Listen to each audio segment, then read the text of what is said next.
Bonjour à tous, c'est Deva.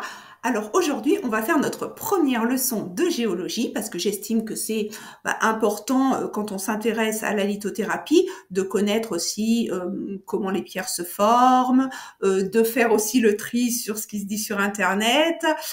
Donc voilà, donc il y aura une leçon tous les mois et puis j'espère que ça va vous plaire. Donc dans cette première leçon, ça va peut-être vous sembler un petit peu rébarbatif au début, mais on va poser les bases, à savoir qu'est-ce que c'est un minéral et comment le définir et le reconnaître. Donc tout d'abord, qu'est-ce qu'un minéral? Eh bien, c'est une substance inorganique qui est solide et qui va se présenter soit sous forme de cristal, soit sous forme de solide cristallin.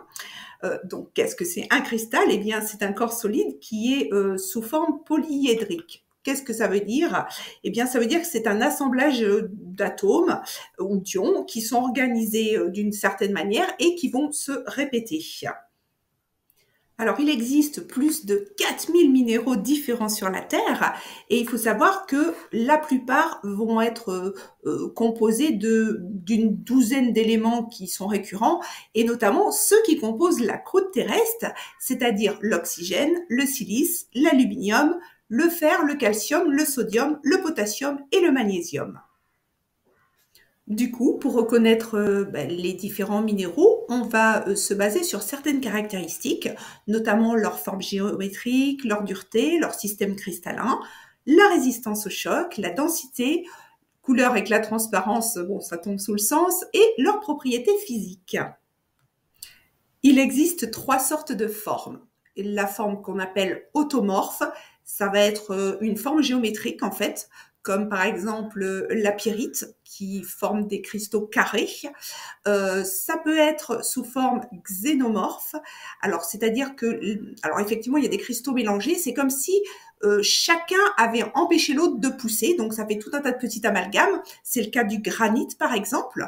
Ou alors, vous avez comme troisième forme la forme amorphe, c'est-à-dire qu'il n'y a pas de forme. Donc ça, c'est le cas, par exemple, de l'obsidienne. Pour définir la dureté d'une pierre, eh bien, on a ce qu'on appelle l'échelle de Mohs.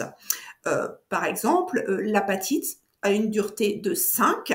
Ça veut dire qu'elle peut être rayée avec un couteau, avec la lame d'un couteau. Par contre, elle ne serait pas rayable avec de l'ongle. Donc ça, c'est un moyen aussi pour différencier les pierres.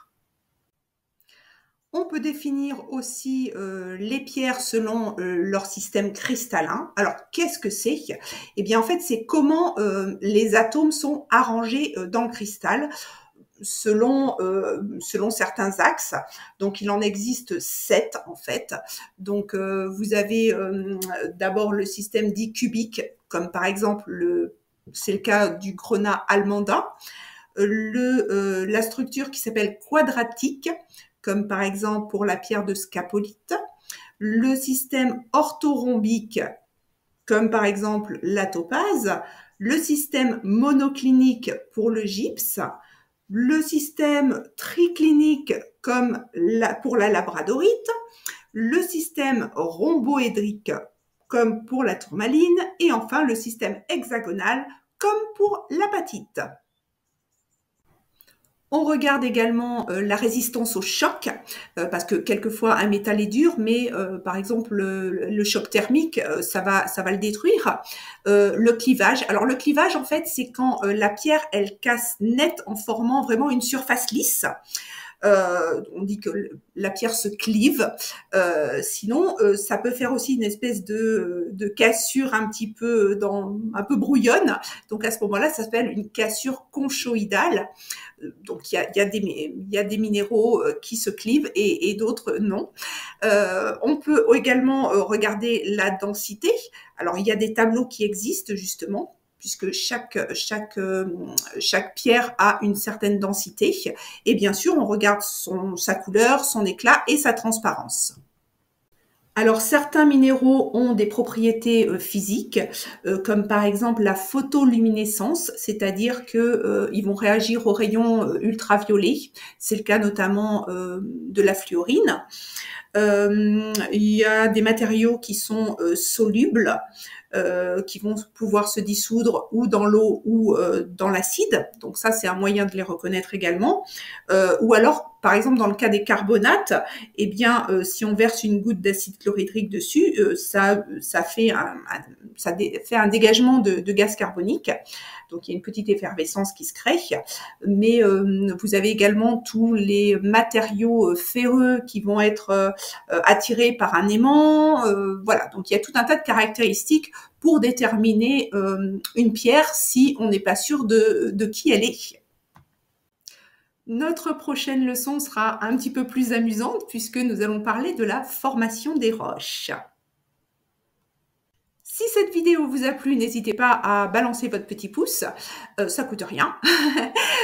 Vous pouvez également, bien sûr, vous abonner et activer la cloche des notifications pour rien manquer.